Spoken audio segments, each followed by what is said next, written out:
Right, today is the 22nd, 23rd, at Mick's house there. What's happening, Mick? Well, there's an eviction due, but they haven't turned up, and we don't think they're coming because we've got an appeal in. But I've got all these lovely people here ready to, tell them to go away. Right, hopefully we'll get our appeal and we can show the fraud that's taking place through these bank mortgages. It's wholesale fraud. They are deceitful, they are thieves, and they bring into task. And if we can get to the judicial review, then maybe we got a chance to turn it all around. So let's see what the good Lord brings. All right? Yeah, you mentioned fraud, Mick. What's the fraud? The fraud is mortgage fraud. What they do is they use your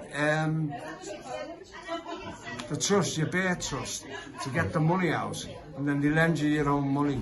But you don't know they're doing that. You think it's a loan. That's basically it. It's a bit deeper than that, right? But that's basically it. And so consequently, when I found out, I said, because my mortgage had come to an end. I didn't have the full amount to pay it, and they wouldn't give me a remortgage. So, and then I found out it was all fraud. So, I, took my heels in, and so now they've gone through the courts, and now they're ready to take the house.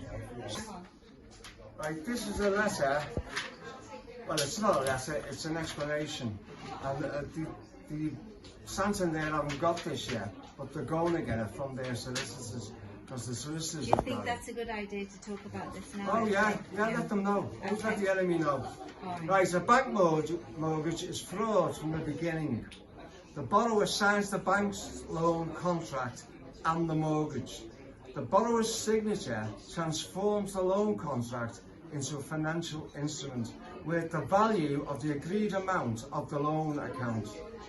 The banks don't just get the agreed amount of the loan account, they get commissions and specific fees. They get the privilege of going through to the Bank of England or the Federal Reserve and having the Bank of Federal Reserve or the Bank of England remove the money from our trust, the SQV Birth Certificate Trust. 1666. 1666, You can see it on the government legislation. Go and have a look, guys. Right, it's all the birth trust they got. It's with our signature and depositing it into the bank. The bank fails to disclose to the borrower that the borrower created that asset. The loan contract asset is a financial instrument. That financial instrument remains the property of the borrower since the borrower created it. But the bank fails to disclose the liability to the borrower for the value of that asset. The bank fails to give the borrower a receipt for the deposit of the borrower's assets. So new credit is created on the bank's books, credited against the borrower's financial instrument. The bank then fails to disclose to the borrower that his or her signature creates a brand new money out of a trust account that was his or hers in the first place. This is then claimed by the bank as a loan back to the borrower. So the loan account is credited to an amount for the borrower's use, and then the bank again deceives the borrower by calling credit a loan, when in reality it is an exchange for the deposited asset as a withdrawal. The banks deceive the public at large by calling this process a mortgage lending loan. This deception is used by the banks to enable them to further deceive the borrower by charging interest and fees when there is no value provided to the borrower by the bank. The bank provides none of its own money.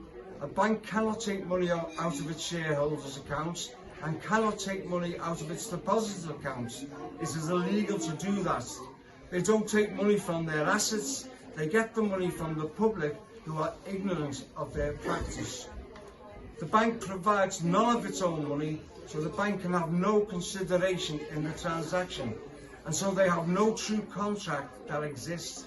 The bank deceives the borrower so that the borrower's self-created credit is a loan from the bank.